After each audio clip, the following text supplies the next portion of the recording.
Quero saudar você, amigo do Novo Tempo, que está aí pronto para assistir o Bíblia Fácil e começarmos mais uma vez o estudo do Apocalipse.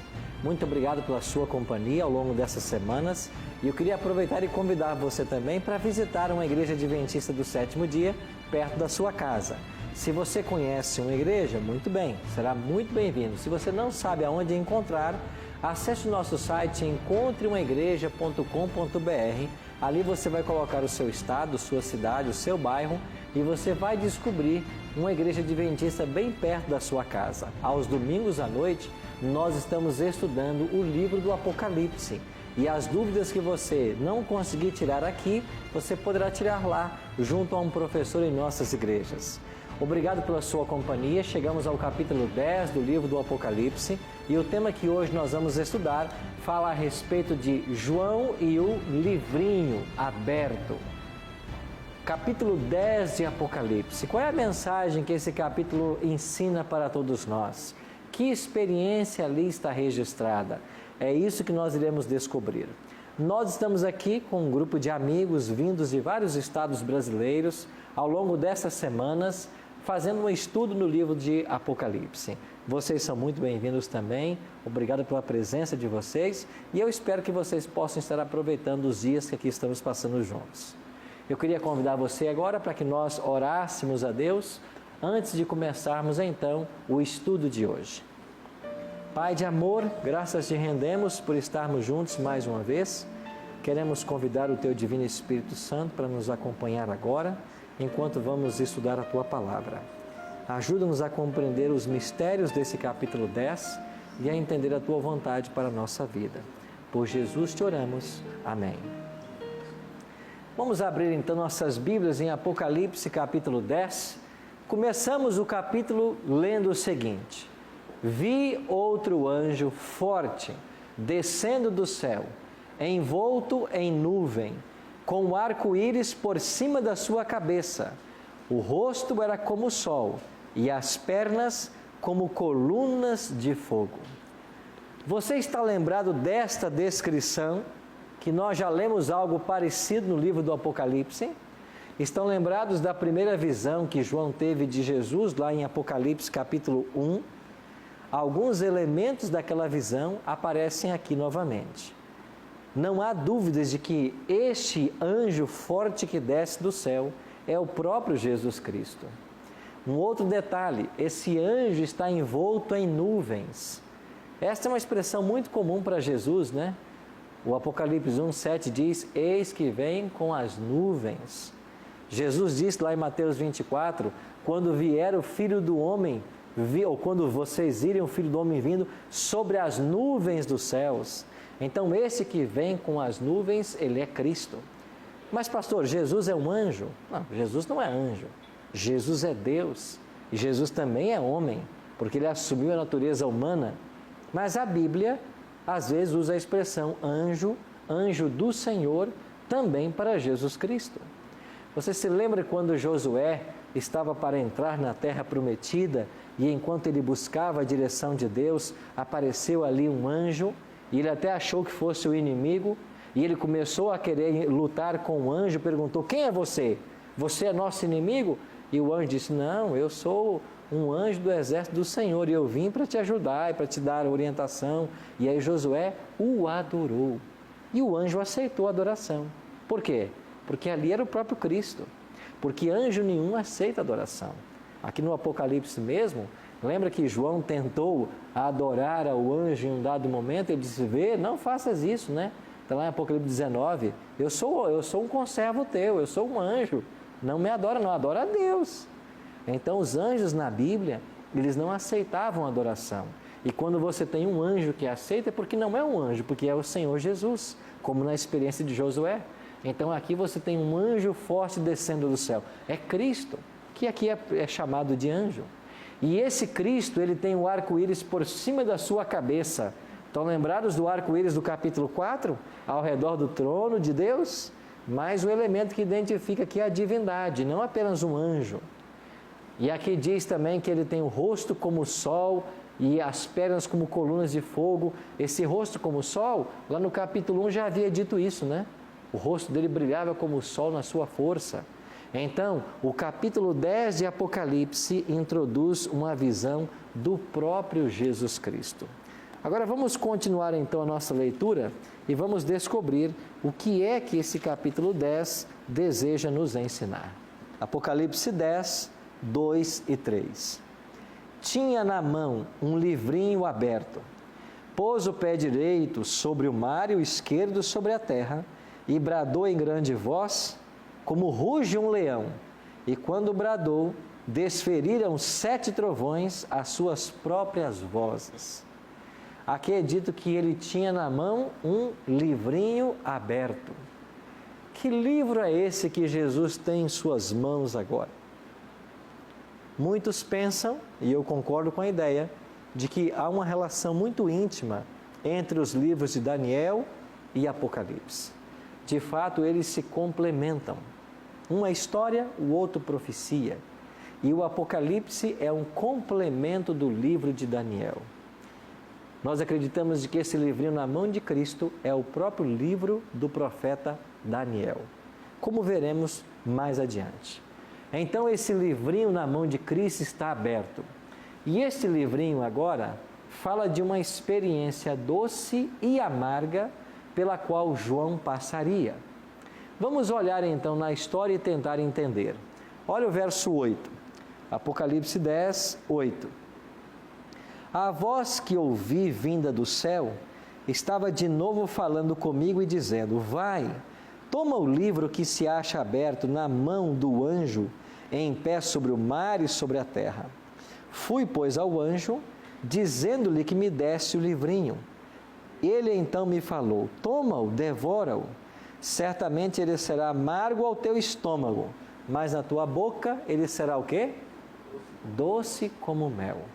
Então João recebeu uma ordem para tomar o livro da mão de Cristo e comer o livro.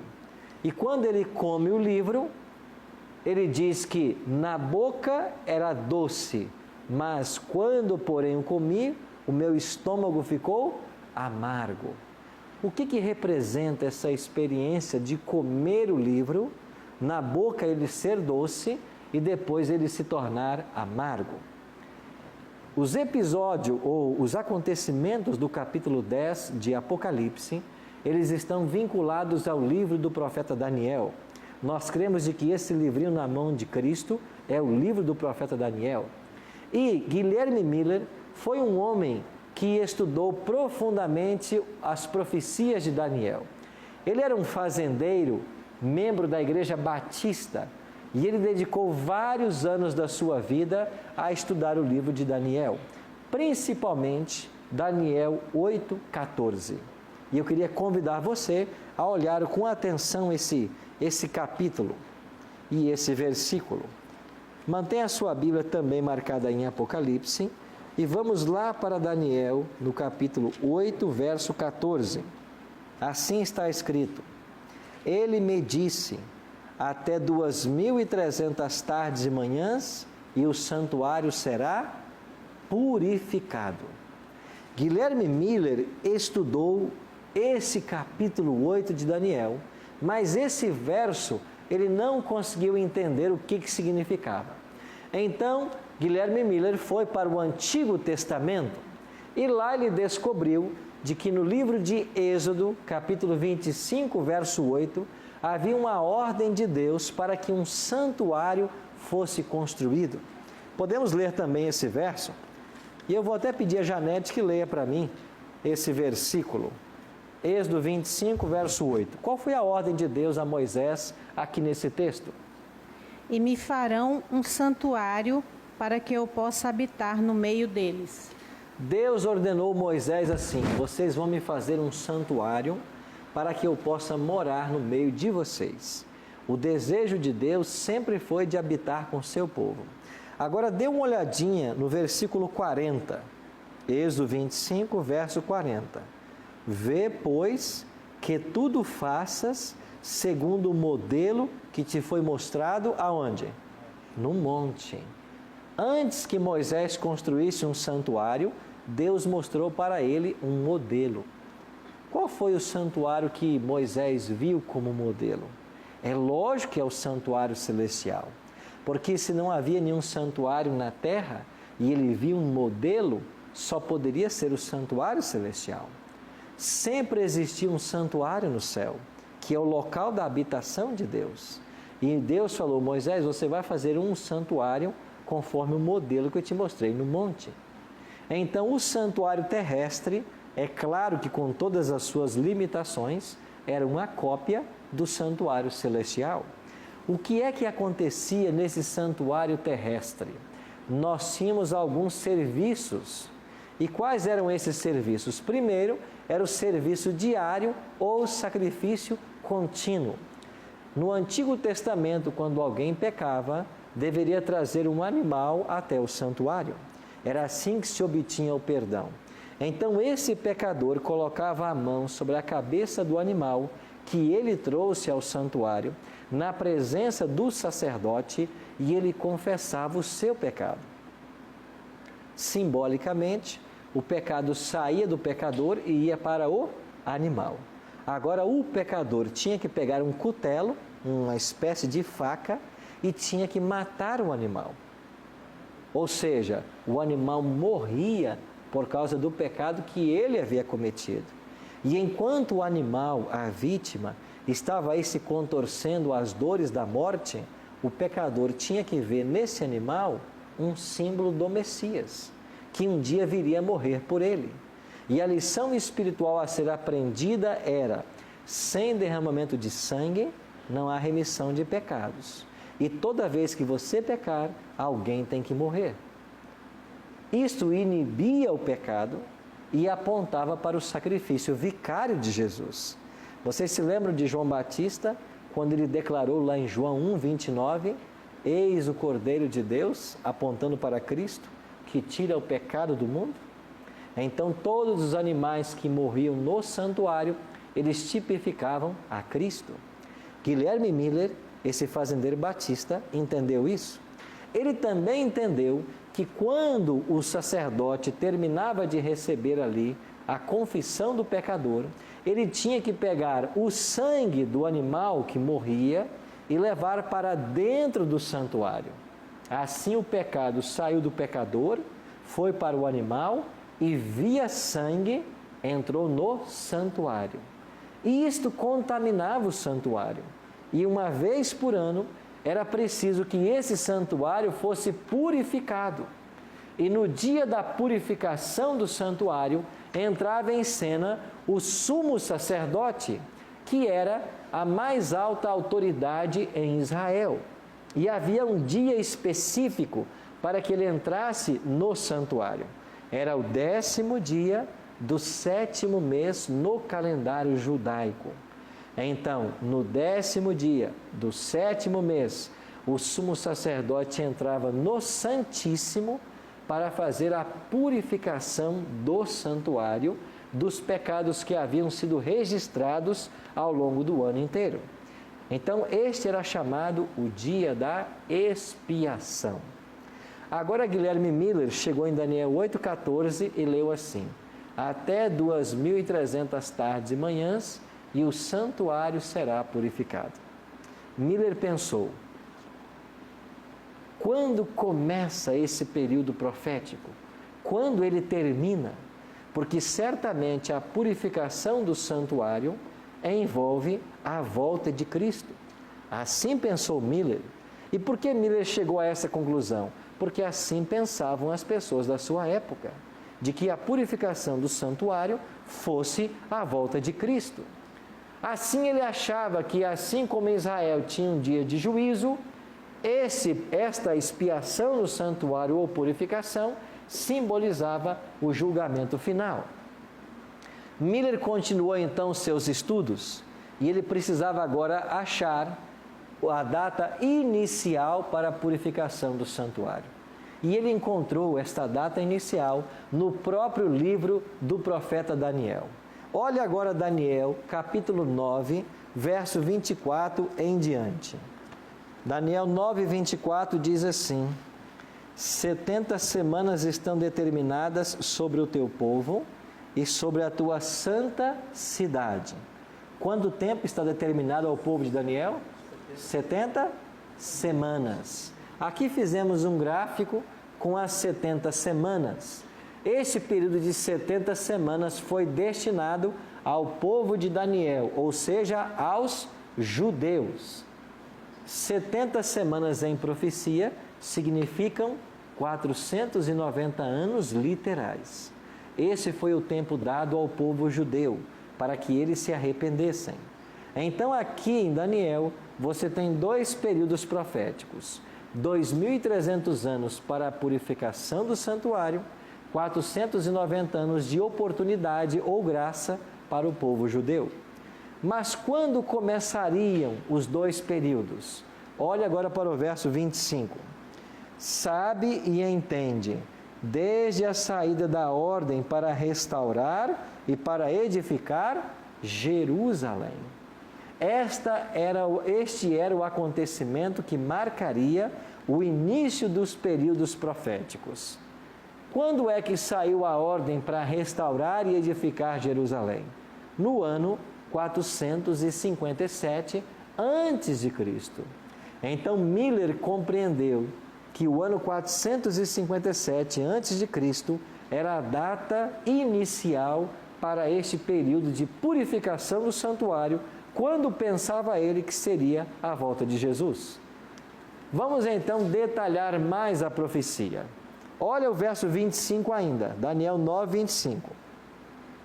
Sabe e entende, desde a saída da ordem para restaurar e para edificar Jerusalém, até ao ungido, o príncipe. Quem é esse ungido? Quem é esse príncipe? É o próprio Cristo. Quando é que Cristo foi ungido pelo Espírito Santo? Está lembrado? Quando? Que evento na Bíblia descreve a unção de Cristo? Batismo. Quando Jesus foi batizado, ele foi ungido pelo Espírito Santo. Então o anjo está dizendo para Daniel: Daniel, vai sair a ordem. Vão se passar 7 semanas, ou 49 anos, e 62 semanas até ao ungido. E se você somar 7 com 62, são 69 semanas. E do ano 457 até o ano 27, cumpriram-se as 69 semanas. No ano 27, Cristo veio e foi batizado. Exatamente 483 anos depois do decreto de Artaxerxes, que foi promulgado em 457. Agora olha mais o que diz a profecia. Verso 27. Ele fará firme aliança com muitos, por quanto tempo? Uma semana. Quantos anos são uma semana? 7 anos. Daniel 9, 27. Mas na metade da semana fará cessar o sacrifício e a oferta de manjares. Cristo fez aliança com muitos por uma semana. Se ele batizou-se no ano 27, mais 7, nós chegamos ao ano 34. Então foi esta a semana de aliança que Jesus fez. Então Jesus se batizou no final da 79ª semana. 69ª semana. Faltava uma. Esta ele fez aliança, inteiraram as 70. Quer dizer que o tempo de graça para a nação judaica terminou no ano 34. Agora, o que fizeram os judeus, que ficou claro a sua rejeição do Messias, no ano 34? Eles mataram um dos diáconos da igreja primitiva, chamado Estevão. Quando Estevão foi apedrejado, exatamente no ano 34, aí o povo de Israel selou sua rejeição como povo escolhido. É claro que a partir desse momento qualquer israelita pode ser salvo, mas o privilégio de ser o povo de Deus, eles perderam quando apedrejaram Estevão no ano 34. Agora Jesus então faria aliança do ano 27 até o ano 34, mas na metade desta semana Jesus faria cessar o sacrifício e a oferta de manjares. Como é que Jesus deu fim ao sistema sacrificial do Antigo Testamento?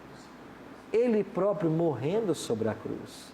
Por isso ele morre no ano 31, no meio da 70ª semana, exatamente no meio. Por 3 anos e meio ele pregou para a nação judaica e nos outros 3 anos e meio os discípulos pregaram. Assim Cristo foi crucificado na data apontada pela profecia e as 70 semanas terminaram na data apontada pela profecia. Miller entendeu tudo isso. Agora faltava fazer apenas uma conta. Se o período para a purificação do santuário eram 2.300 anos e até o ano 34 nós já viajamos 490, basta subtrair 490 de 2.300. Quantos anos ainda faltam para a purificação do santuário? 1810. Se nós estamos no ano 34, morte de Estevão, e viajarmos 1810 anos, que ano nós alcançamos? 1844. Então, Miller chegou a esta conclusão. O ano de 1844 será o ano da purificação do santuário. Será o ano da volta de Jesus. E depois um outro personagem chamado Samuel Snow continuou as pesquisas de Miller e foi mais além. Ele disse assim: o dia da expiação era o 10º dia do 7º mês do calendário judaico. Ele pegou este calendário judaico, comparou com o nosso calendário, que é o gregoriano, e ele chegou ao dia 22 de outubro de 1844.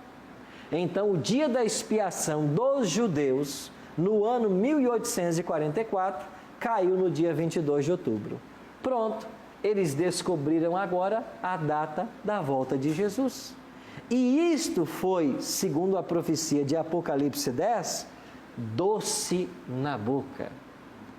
O livrinho de Daniel que João comeu era doce.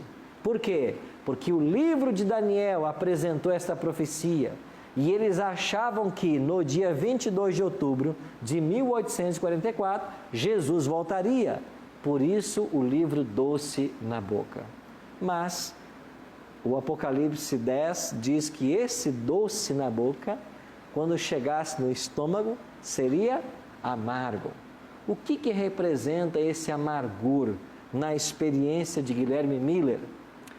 Nós iremos por um breve intervalo e assim que voltarmos, vamos entender o restante de Apocalipse 10 e o doce que se tornou amargo. Daqui a pouco voltaremos.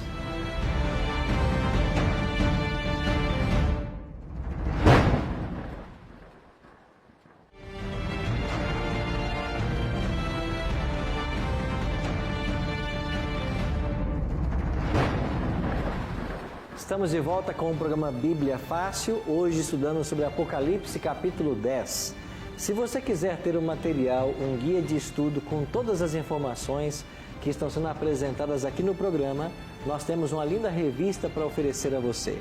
Ela sai inteiramente grátis para você, chega em sua casa através dos correios e basta você ligar para o nosso número 0 operadora 12 21 27 3121, repetindo 0 operadora 12 21 27 3121. Você precisa ligar em horário comercial. Agora, se você tem acesso à internet, a qualquer momento você pode acessar o nosso blog novotempo.com/Bíblia Fácil. Ali você vai ver a imagem dos cavaleiros, clica nela, vai abrir um formulário, você preenche os seus dados postais e você então vai receber em casa esta revista. Aproveita já que você está na internet para curtir a nossa página novotempo.com/Bíblia Fácil NT. E ali você tem a oportunidade também de fazer alguma pergunta, algum esclarecimento dos temas que aqui estamos estudando. Eu quero lembrar a você que aos domingos à noite, as igrejas adventistas estão com portas abertas, estudando também o livro de Daniel, e você é nosso convidado a fazer-nos uma visita. Se você não sabe onde encontrar uma igreja perto da sua casa, acesse nosso site encontreumaigreja.com.br. Terminamos o primeiro bloco falando a respeito do doce na boca que foi quando João comeu um livrinho que ele tomou da mão do anjo. Nós entendemos que esse livrinho é o próprio livro de Daniel e que esse anjo é o próprio Jesus Cristo. E quando ele comeu esse livrinho, o livrinho era doce na boca. E nós estamos entendendo de que a descoberta de Guilherme Miller e Samuel Snow de que Jesus voltaria no dia 22 de outubro de 1844 soou ao ouvido deles como uma doce notícia. Agora você certamente deve ter se perguntado, mas pastor, Jesus não falou claramente que o dia e a hora ninguém sabe? Como que eles se apegaram tanto a essa profecia? Sabe, quando eles eram interpolados com essa questão, eles davam a seguinte resposta: Jesus falou que ele não sabe o dia nem a hora, mas Jesus é Deus ou não? Sim, Jesus é Deus. E Deus não é onisciente? Sim, então ele sabe todas as coisas. E por isso ele revelou para nós. É claro que a interpretação deles não estava correta. É verdade que Jesus é Deus, que ele sabe todas as coisas, mas enquanto encarnado, Cristo não fez uso da divindade para seu benefício próprio. Então, quando Jesus declara a respeito daquele dia e hora ninguém sabe, nem o Filho, senão somente o Pai, ele está falando como Cristo, homem. E como homem, ele não sabia.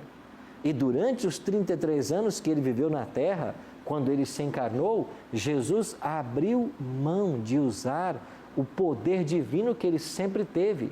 Ele não perdeu esses poderes, mas ele abriu mão de usá-los para o nosso benefício. Por isso que ele disse, nem o Filho sabe. Como homem ele não sabia, mas é claro que como Deus ele sabe. Pois bem, esta mensagem doce na boca era, no dia 22 de outubro de 1844, Jesus vai voltar. E eles começaram a fazer todo o preparo necessário. Acertaram as contas, fizeram as pazes, venderam tudo o que tinham na pregação e aplicaram na pregação do Evangelho. Ou seja, Cristo está voltando e nós vamos com Ele para os céus. Cláudio.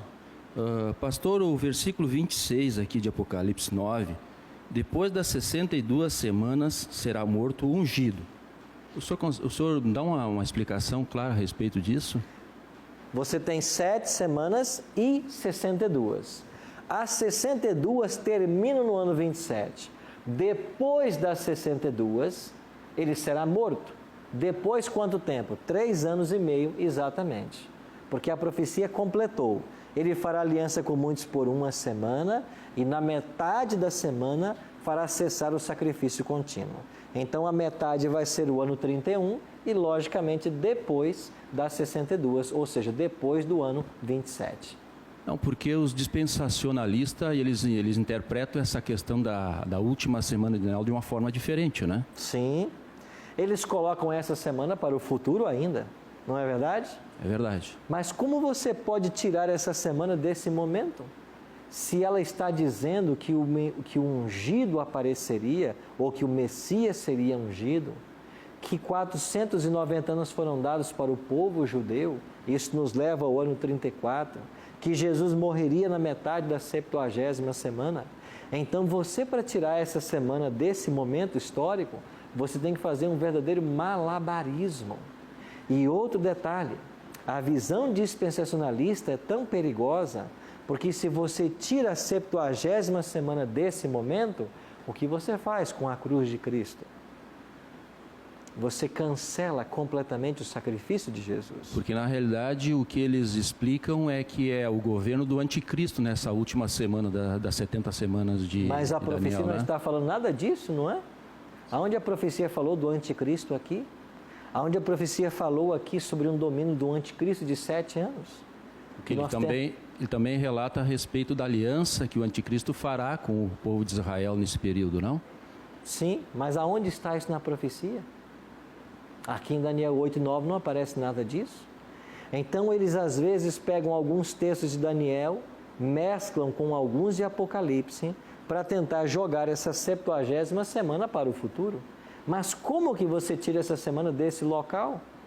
É impossível você arrancar essa semana desse momento. E se você arrancar essa semana desse momento histórico, você acabou com o ministério de Cristo. Porque aqui está apontando para o batismo, para a cruz, para a dotação do Espírito Santo.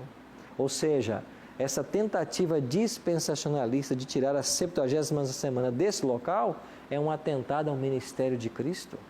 Cristo é o centro da profecia e é isso que faz a profecia de Daniel, ela exalta Cristo. Janete. Pastor, Apocalipse é revelação. Certo. Pode ser possível, assim, no meio de Apocalipse, nas entrelinhas, ter essa data aproximada da volta de Cristo? Da volta de Cristo? Sim, porque é uma revelação Apocalipse. É verdade. Eu acho que a revelação do Apocalipse não vai dar uma data, mas vai dar para nós todos os acontecimentos que terão lugar antes do evento. E esses acontecimentos proféticos funcionam como placas. Enquanto você viaja para uma cidade, a quilometragem vai baixando à medida que você se aproxima. E esses acontecimentos do Apocalipse são como placas que vão nos advertindo de que o dia está chegando. Mas agora nenhum teólogo tem encontrado no Apocalipse uma data exata para a volta de Jesus. E o sábado, que é o dia do Senhor, não é uma provável dia da volta? Nós não temos na Bíblia nenhuma alusão à volta dele como sendo no sábado. Ainda que seja um dia santo, um dia especial, sinal entre Deus e seu povo, nós não temos nada na Bíblia dizendo que será num sábado. Ok? O que nós temos por parte de Apocalipse 8:1 é que nós entendemos de que ele vai deixar o céu, vir à terra e voltar no espaço de uma semana. Agora, se começa numa terça, numa quinta ou num sábado, isso não está revelado. Esta mensagem foi doce na boca. Agora, o que aconteceu? O dia 22 de outubro chegou, passou e Jesus não voltou. Porque, de fato, a Bíblia não disse que ele voltaria. A Bíblia estava afirmando que o santuário seria purificado. Se não era a volta de Cristo nessa data, o que significava, então, a purificação do santuário? O mesmo que em Israel. O sumo sacerdote não vinha ao santuário no dia da expiação para começar um juízo de purificação? Ou seja, nesse exato momento, 22 de outubro de 1844, Jesus também dá entrada no santuário, agora como sumo sacerdote, para começar o juízo. Então, o que aconteceu no dia 22 de outubro não foi uma data para marcar a volta de Cristo, mas o início do juízo celestial. E em Daniel capítulo 7, você pode dar uma olhadinha aí, Daniel capítulo 7, nós temos uma cena de juízo, justamente falando a respeito desse momento. Olha o que diz o versículo 9, Daniel 7, 9. Continuei olhando, até que foram postos uns tronos, e o ancião de dias se assentou. Olha aqui, os tronos foram postos, o ancião de dias se assentou, sua veste era branca como a neve, os cabelos da cabeça como a pura lã, o seu trono eram chamas de fogo e as suas rodas eram fogo ardentes. Verso 10. Um rio de fogo manava e saía diante deles, milhares de milhares o serviam, miríades e miríades estavam diante dele. Assentou-se o quê? O tribunal, e abriram-se os livros. É claro que é uma cena de julgamento. Então aqui nós temos o momento em que começa o juízo no céu. E Jesus não falou que todo ser humano há de comparecer perante o juiz de toda a terra? Não é essa uma pregação bíblica? E quando você vai para Apocalipse capítulo 14, verso 8, verso 7, olha o que diz o anjo de Apocalipse 14, 7. Dizendo em grande voz, temei a Deus e dai-lhe glória, pois é chegada a hora do seu juízo. Este Apocalipse 14, 7 está dizendo que o juízo chegou. E quando é que ele chegou? segundo o Apocalipse 10, nesta experiência do doce para o amargo. A doçura da volta de Cristo foi transformada no amargor da decepção. A isso chamamos na história o grande desapontamento milerita. E o que é que aconteceu aí? Se Jesus não voltaria, ele começaria um juízo no céu. E o que significa esse juízo no céu? Jesus está julgando todas as pessoas antes da sua volta. E esse juízo é para quê? É para saber quais serão salvos, quais não serão. Pastor Neto. Pastor, o texto fala a respeito desse livro na mão do anjo, né? E nós já sabemos agora que esse livro faz menção ao livro de Daniel, mas a pergunta é, por que esse livro estava na mão do anjo?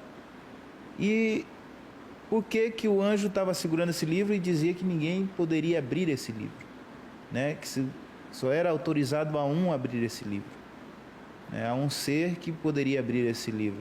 Por que esse livro veio só nos dar agora esse direcionamento e não na época em que Guilherme Miller leu esse livro? O livro de que está na mão do anjo, agora ele está aberto, certo?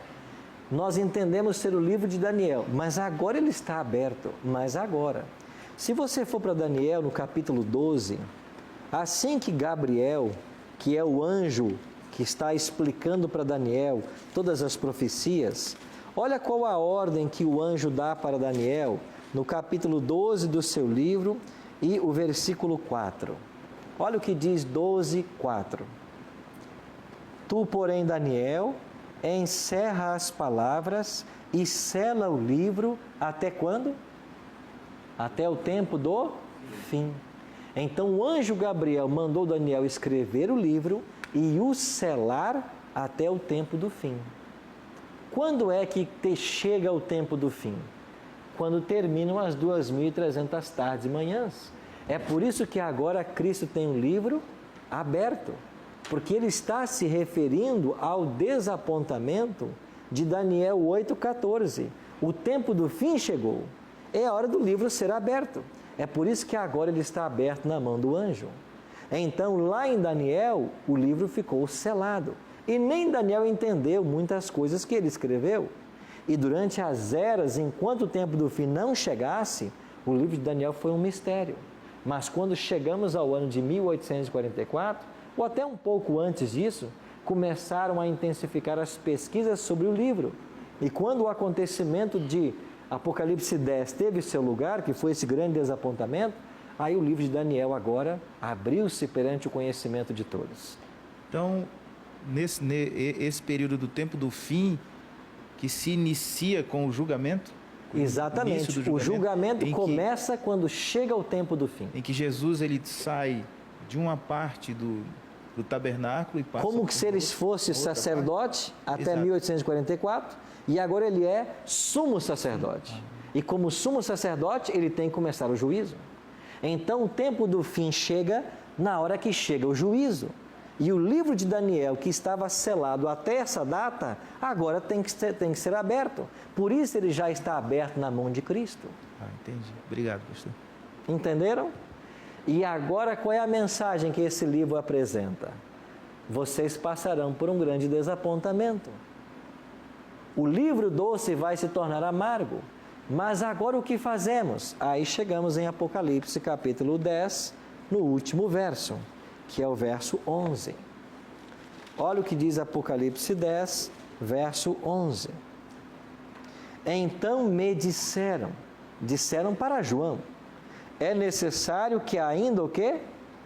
Profetizes a respeito de muitos povos, nações, línguas e reis. É necessário que ainda profetizes. Agora veja com atenção.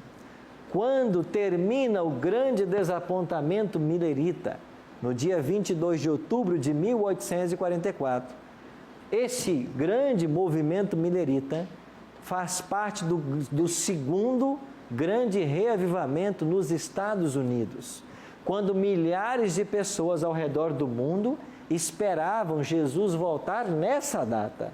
E quando Cristo não veio, houve a grande decepção. E depois dessa grande decepção, Deus deu uma visão a um homem chamado Irã Edson, justamente no dia posterior ao desapontamento, no dia 23 de outubro. E o que Irã Edson viu nessa visão? Cristo passando da função de sacerdote para sumo sacerdote no santuário. E foi esta visão que Irã Edson teve que ajudou a um grupo de mileritas a entender de que Jesus não voltaria naquela data, mas que ele começaria o juízo. E terminado o juízo, é então que ele voltaria à terra. Por isso o versículo 11 diz, é necessário que ainda profetizes. Então estes mileritas decepcionados se viram como profetas. Eles viram que eles faziam parte agora de um movimento profético. Então estes mileritas vão organizar a Igreja Adventista do Sétimo Dia. Então aonde nasce a Igreja Adventista? Ela nasce aqui, no dia 22 de outubro de 1844. Então os adventistas se veem como o cumprimento da profecia de Daniel 8,14, que passariam pela grande decepção, mas depois teriam que profetizar. E o que é que eles têm que profetizar? A mensagem do Apocalipse, conforme aparece agora nos capítulos 13 e 14. É por isso que você tem 3 anjos voando pelo meio do céu, a tríplice mensagem angélica. Esta é a mensagem que a Igreja Adventista entende que ela tem para levar ao mundo. Então a Igreja Adventista foca o seu estudo em todos os temas da Bíblia, mas com ênfase nas 3 mensagens angélicas, porque nós entendemos que essas 3 mensagens é que irão preparar o mundo para a volta de Jesus. Aqui nós vamos estudar essas 3 mensagens. Em mais algumas semanas nós iremos estudar as 3 mensagens angélicas, mas esta é a mensagem que a igreja entende que ela tem que profetizar. E no dia 21 a 23 de maio de 1863, o movimento milerita agora recebe o nome de Igreja Adventista do Sétimo Dia. Igreja, uma comunidade de crentes. Adventista, porque crê no advento de Cristo, na volta dele. E do sétimo dia, porque santifica o sábado bíblico, com base em mais de 100 textos da Bíblia. Por isso nós temos uma mensagem. E por certo, você conhece a Igreja Adventista, talvez pela Novo Tempo, por contato pessoal. Saiba que a Igreja Adventista tem um compromisso sério com a verdade. E até o nome que nós assumimos já é uma pregação. Igreja, comunidade. Adventista, porque pregamos que Jesus voltará em breve. E do sétimo dia é porque há um mandamento da lei de Deus que tem sido pisado pelo homem e pelo anticristo. O sábado. E por aí estão ensinando o outro dia como sendo santo. E nós vamos ver com mais detalhes esse assunto aqui no Apocalipse, porque o grande conflito vai chegar ao clímax quando chegarmos nos capítulos 12, 13 e 14. E você vai perceber de que hoje a lei de Deus, ela está sendo pisada por milhares de pessoas. E eu e você somos convidados a fazer parte desse movimento profético que quer ser leal à palavra de Deus. Amigos, que privilégio temos nós de estarmos vivendo esse momento da história e de estarmos conhecendo os assuntos que nós estamos conhecendo, quando tantas pessoas estão aí à míngua no desconhecimento. Outro dia eu recebi na minha sala uma linda história de uma senhora que disse assim para mim: pastor, eu por anos carreguei um pesado fardo. Eu cresci numa igreja que me ensinaram a batizar o meu bebê quando ele nasceu. Mas eu não queria batizar o meu bebê porque eu achava que não estava certo. Porque à luz da Bíblia, eu não deveria batizá-lo. Mas a minha igreja ensinava que eu deveria batizá-lo, porque se eu não batizasse minha criança e ela morresse pagã, eu seria culpado na condenação dela. E eu não quis batizá-lo. E por coisas dessa vida, com 6 meses, eu perdi o meu bebê. E quando eu sepultei minha criança, eu comecei a carregar um pesado fardo, porque ele estava perdido e a culpa era minha. Por anos e anos eu carreguei essa culpa. Eu entrei em profunda depressão. Eu pensei no suicídio. E numa madrugada, sem conseguir dormir, eu comecei a passar os canais da TV e eu cheguei na Novo Tempo. E eu cheguei no Bíblia Fácil, no exato momento que o Senhor falava a respeito do batismo e que não devemos batizar recém-nascidos, porque alguém para ser batizado tem que crer, tem que se arrepender, tem que ser doutrinado. E quando eu aprendi na Bíblia que eu não estava errada e que meu filho não estava perdido por causa disso, um peso de 1 tonelada caiu dos meus ombros. Um milagre aconteceu. Mas sabe qual foi o maior milagre? Eu perguntei para essa senhora, onde você mora? E ela disse a cidade. Eu disse, e você assiste a Novo Tempo na sua casa como? Você tem Sky? Você tem Net? Você tem Oi? Ela disse, não. Eu assisto com uma anteninha em cima da minha TV.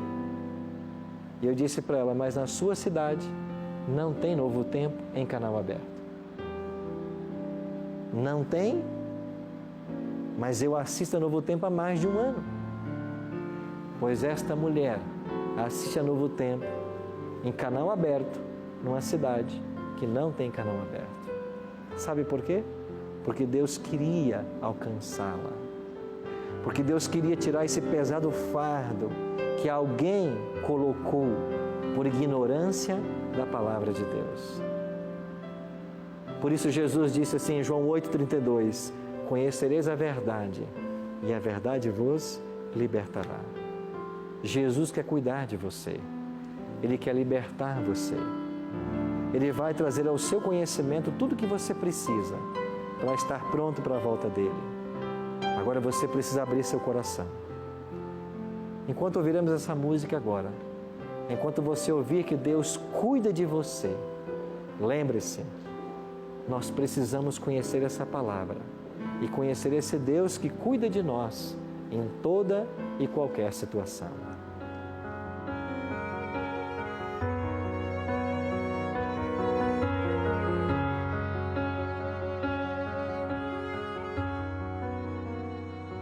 Cuidei de você quando em seu quarto chorou.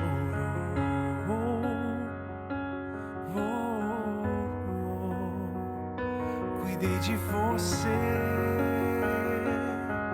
quando o céu da sua vida se fechou. Cuidei de você. Cuidei de você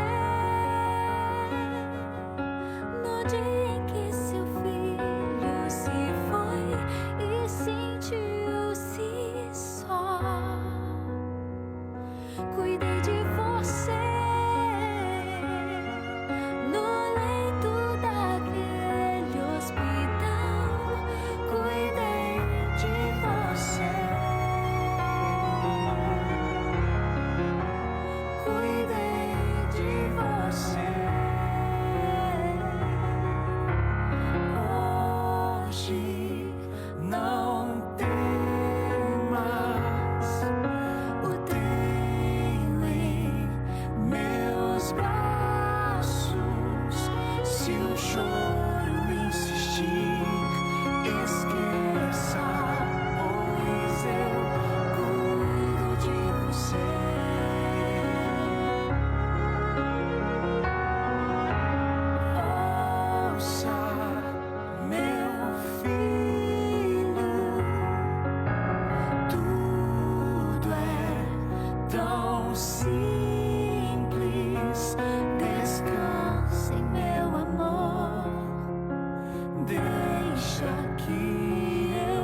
cuidei de você.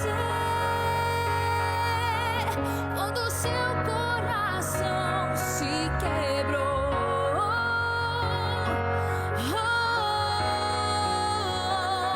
cuidei de você.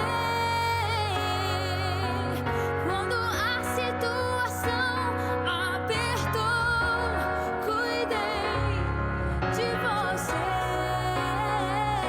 Cuidei de você naquele momento cruel.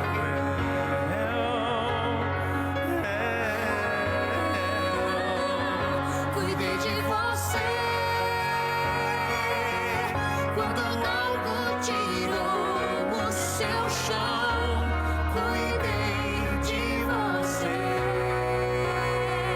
Cuidei de você. Cuidei de você. Hoje Não temas, o tenho em meus braços. Se o choro insistir, esqueça, pois eu cuido de você.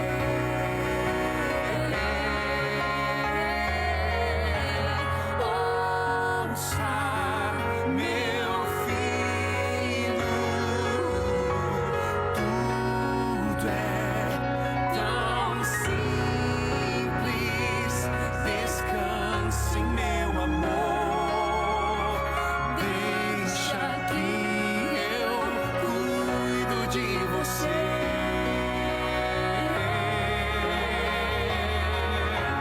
Hoje não temas, eu tenho em meus braços. Se o choro insistir, esqueça, pois eu cuido de você.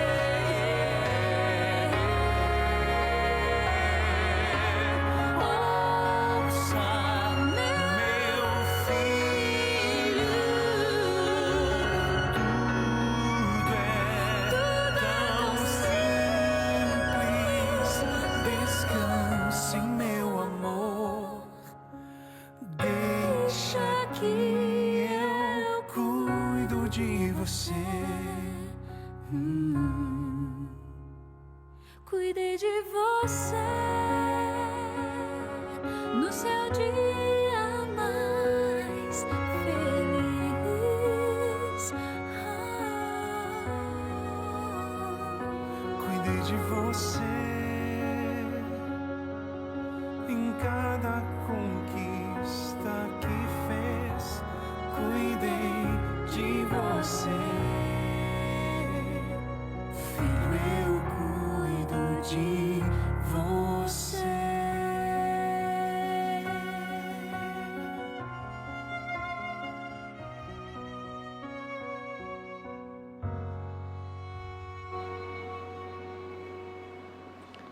Esse é o Deus que se propõe a cuidar de nós. Como cuidou dessa senhora que por anos e anos carregou um pesado fardo, que alguém colocou sobre ela sem que ela merecesse, por falta de conhecimento da palavra. Eu posso estar falando agora para alguém em casa que talvez carregue essa mesma culpa, porque não batizou algum infante, algum filho quando nasceu. Eu queria dizer para você que você não pecou com isso, porque a palavra de Deus não ensina a batizar recém-nascidos. Não carregue essa culpa desnecessária, ela não é sua. Eu posso estar falando para alguém nesse momento que andou por caminhos diversos, foi ensinado da forma errada em vários aspectos da palavra e tem aprendido aqui com a Novo Tempo verdades que antes não conhecia. Deus ignora o seu passado. Ele ignora porque você não sabia. Mas você é convidado agora a dar um novo passo, a seguir um novo caminho, porque a verdade chegou para você. Deus está cuidando de você, da sua história, como está cuidando de todos nós aqui. Não é isso, Renato? Tua história não começou hoje. Tua história já vem por anos e anos. Deus está cuidando de você. Ele vai te conduzir em todos os caminhos, porque Ele tem um plano para você. O mesmo também com Cláudio. Cláudio me disse que ele colocou Deus contra a parede.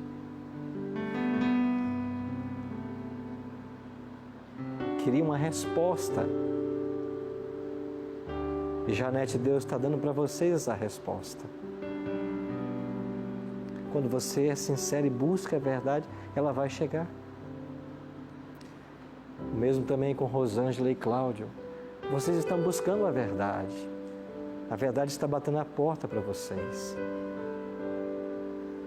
Só depende da nossa aceitação. E você, Neto? Você é um pastor, tem uma igreja. Você precisa ser um sincero ministro de Cristo. Você tem que viver e pregar essa palavra.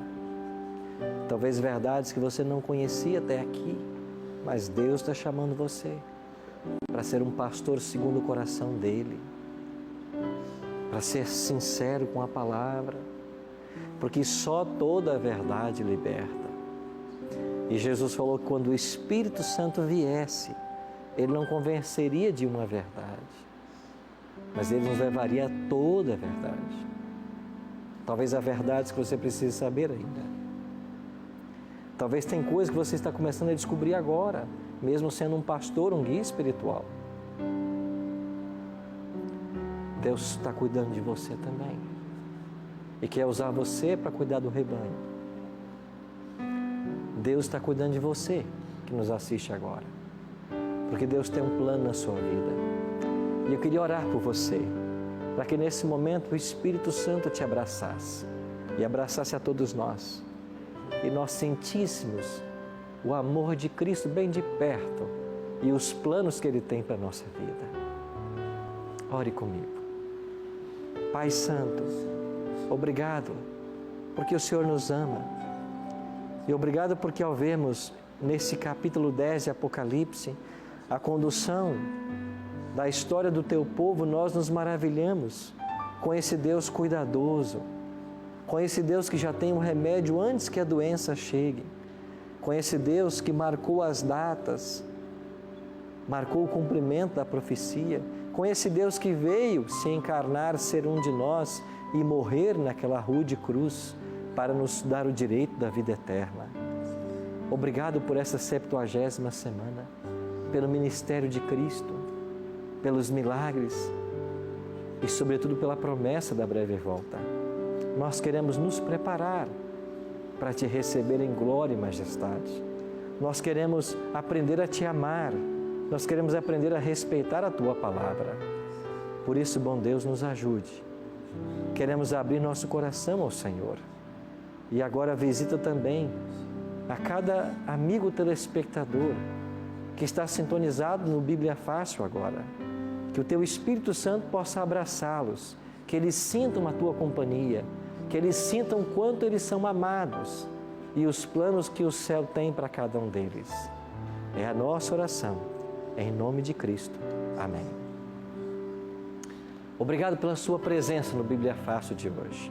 Semana que vem, nós vamos nos unir para estudarmos a respeito da Palavra de Deus e do ataque que a Bíblia sofreria, mas Deus protegeu o seu livro e é por isso que nós temos hoje em nossas mãos.